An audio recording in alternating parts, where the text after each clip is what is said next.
respondendo ao amor salvador e permanecendo nele. Um caminho maravilhoso está aberto para nós, para responder agora ao amor salvador de Deus. A Bíblia nos diz em Hebreus 3, verso 15. Hoje, se ouvirdes a sua voz, não endureçais o vosso coração. Quando aceitamos Jesus como nosso Salvador e permanecemos nele, então podemos ter a certeza de que ele nos libertou de nossa culpa, como nos descreve 1 Pedro 2, verso 24, ao declarar: Ele levou pessoalmente todos os nossos pecados em seu próprio corpo sobre o madeiro, a fim de que morrêssemos para os pecados, e então, pudéssemos viver para a justiça. O apóstolo João escreveu também em 1 João 4, verso 16. Deus é amor, e aquele que permanece no amor permanece em Deus, e Deus, nele. Assim, quanto mais íntimo for o nosso relacionamento com Jesus, mais felizes, mais convictos e mais gratos seremos. E quando agradecemos a Deus, isso sempre tem um efeito positivo sobre nós e nosso caráter. Somos até influenciados por nossas próprias palavras. Ó desejado de todas as nações, P 322, 323, mas não só isso, também somos influenciados pelo que vemos e ouvimos. Pelo contemplar nos transformamos. Nos lembra Ellen White, no livro Patriarcas e Profetas, página 459. É por isso que é bom quando, sob a influência do Espírito Santo, lemos diariamente a história da crucificação na Bíblia e a contemplamos. Quando permanecemos em Cristo, não pecaremos mais de forma irresponsável e deliberada. Mas se acidentalmente ou sem saber cometemos um pecado, então 1 João 2, verso 1 se aplica. Filhinhos, estas palavras vos escrevo para que não pequeis. Se, todavia, alguém pecar, temos advogado junto ao Pai, Jesus Cristo, o justo. Quando temos Jesus, então podemos dizer como Paulo: Portanto, agora não há nenhuma condenação para os que estão em Cristo Jesus.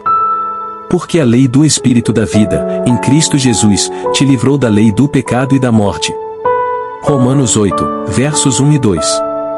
Estar em Cristo significa permanecer nele. Essa expressão é encontrada no Novo Testamento 170 vezes, sendo 97 delas nos escritos de Paulo. É uma expressão diferente para nascer de novo. Jesus disse em João 3, verso 5, quem não nascer da água e do Espírito não pode entrar no reino de Deus. Vamos resumir. Quem responde ao amor salvador de Deus dia a dia, experimentará mudanças que nunca conheceram antes na qualidade de sua vida, e no final receberá a vida eterna. Eu vejo isso como a estrada real do amor de Deus. Seu amor quer nos abençoar diariamente, nos transformar e, por fim, nos salvar. O amor de Deus é aprovado em todos os testes. A maioria de nós conhece a parábola do filho pródigo em Lucas 15, versos 11 até o 32. Um dia, o filho mais novo vai até o pai, que simboliza Deus, e diz que quer sair de casa e viver sua própria vida. Evidentemente, as regras e regulamentos de seu pai, os mandamentos de Deus, não combinavam com ele. Antes de o filho partir, ele exigiu sua herança, a qual nem tinha direito naquele momento.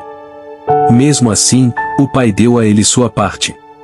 O pai lhe deu liberdade total, porque o amava.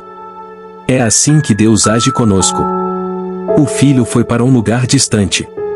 Ele fez tudo o que gostava lá. Ele gastou seu dinheiro em festas e mulheres. Quando seu dinheiro estava quase acabando, seu círculo de amigos rapidamente diminuiu. Eventualmente, ele não tinha mais nada. Então, para piorar a situação, uma fome atingiu a região onde ele estava. Para sobreviver, ele precisava conseguir um emprego. O único trabalho que encontrou foi como guardador de porcos. Relutantemente, ele aceitou o trabalho. A fome muitas vezes o atormentava, mas ele não tinha permissão nem para comer a ração dos porcos. Durante essa dificuldade, ele lembrou de sua vida com seu pai e chegou à seguinte conclusão: todos os trabalhadores do meu pai têm mais do que o suficiente para comer e eu estou morrendo de fome aqui. Eu irei até ele e direi: Pai, pequei contra o céu e contra ti. Não sou mais digno de ser chamado teu filho, trata-me como um dos teus trabalhadores. Versos 18, 19. Quando lamentamos ter pecado contra nosso Pai Celestial e dizemos isso a Ele, isso é chamado de o arrependimento ou confissão na Bíblia. Ele começou sua viagem de volta para seu pai com sentimentos mistos. O pai já reconheceu o filho a uma grande distância. Evidentemente, o pai estava esperando ansiosamente por ele. Nosso Pai Celestial espera com saudade, na esperança de que não seguiremos mais nossos próprios caminhos, mas sim voltaremos para Ele. Cheio de compaixão, o pai correu em direção ao filho, o abraçou e o beijou, embora seu filho estivesse bastante sujo e cheirasse mal. O filho não conseguiu nem mesmo fazer toda a sua confissão antes que o pai chamasse seus servos. Ele disse aos servos que trouxessem as melhores roupas e preparassem um banquete. Claramente, o pai amava seu filho da mesma forma que antes. Deus ama incondicionalmente. Esse amor é aprovado em todos os testes. Mas isso não nos ajuda se não vivermos nele. O pai não podia fazer nada por ele enquanto eles não estavam juntos, ou mesmo se ele estivesse doente ou tivesse grandes problemas. Quando o amor de Deus é importante para mim. O que levou o filho a apreciar o amor de seu pai de repente? Foi só quando percebeu quão bom era em casa, que ele quis voltar para seu pai. A crise o trouxe de volta aos seus sentidos. Ao longo de sua vida difícil, sua atitude insolente deu lugar a uma atitude realista. Ele percebeu que seus supostos amigos o amavam o seu dinheiro em vez dele. Mas seu pai sempre o tratou com amor, mesmo quando ele o tratou com frieza. E tenho certeza, depois que seu pai o recebeu com tanto amor, ele nunca mais pensou em ir embora. Agora seu pai poderia mostrar a ele seu amor completo. Só agora o filho estava aberto a esse amor. Anteriormente, o pai precisava conter seus gestos de amor, pois o filho sempre foi indiferente. Mas agora não havia nada que impedisse um relacionamento íntimo entre pai e filho. Quando me abro completamente para Deus, quando confesso minha culpa e entrego minha vida a Ele, posso experimentar a plenitude do seu amor. Só uma pessoa que se humilha diante de Deus e percebe que não merece ser amada por Ele, assim como o filho mais novo fez quando voltou para casa, pode ser um verdadeiro filho ou filha de Deus. Somente aqueles que entregam sua vida ao Pai, no final receberão sua herança, a vida eterna. Orando por amor. O que devo fazer se sinto pouco amor a Deus e ao próximo? Bem, podemos orar por qualquer coisa, incluindo orar para que tenhamos mais amor a Deus e ao próximo. Nossa oração poderia ser mais ou menos assim: querido Pai, ajuda-me a amá-lo com todo o meu coração, com todo o meu ser, com todas as minhas emoções e com todas as minhas forças. Por favor, trabalhe em mim tanto o querer quanto o efetuar de acordo com a sua vontade nesse assunto. Também quero ser capaz de amar mais meus semelhantes. E também me ajude a ser capaz de me amar. Obrigado por poder experimentar o seu amor completo. Faça de mim um canal de seu amor ao meu redor. Em nome de Jesus, amém. Podemos orar para que Deus nos capacite a cumprir o que está escrito em Mateus 22, versos 37 e 39. Educação, ira e julgamento. Toda pessoa que se compromete com Deus, será educada por Ele.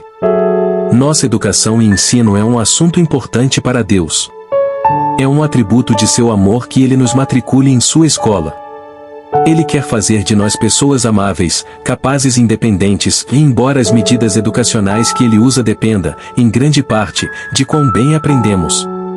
Quando pensamos no jovem Samuel, desde o início ele certamente foi um bom aluno aos olhos de Deus.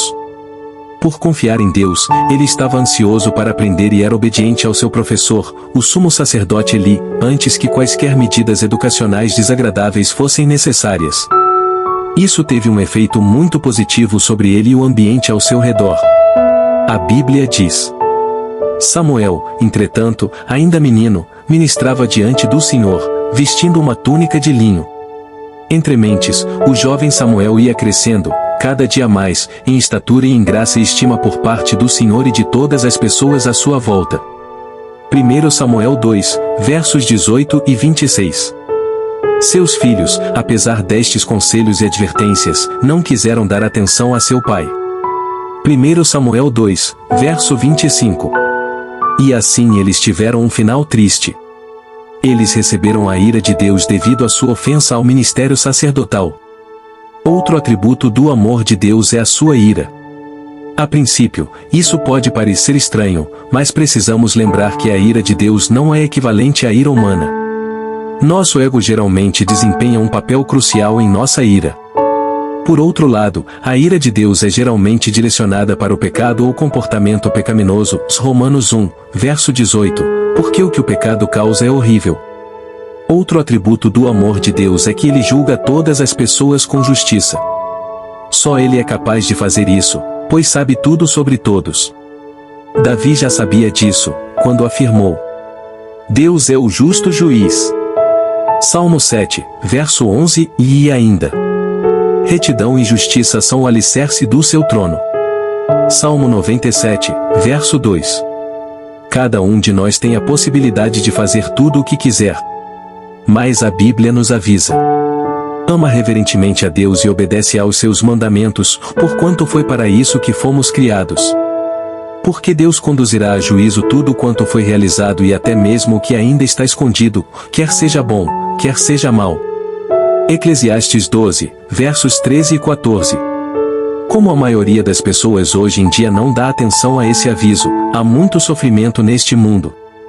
Jesus sabia que as coisas seriam assim e, portanto, predisse sobre o nosso tempo. E, por causa da multiplicação da maldade, o amor da maioria das pessoas se esfriará. Mateus 24, verso 12. Em tempos difíceis, o conhecimento de que a justiça de Deus triunfará no fim, nos fortalece.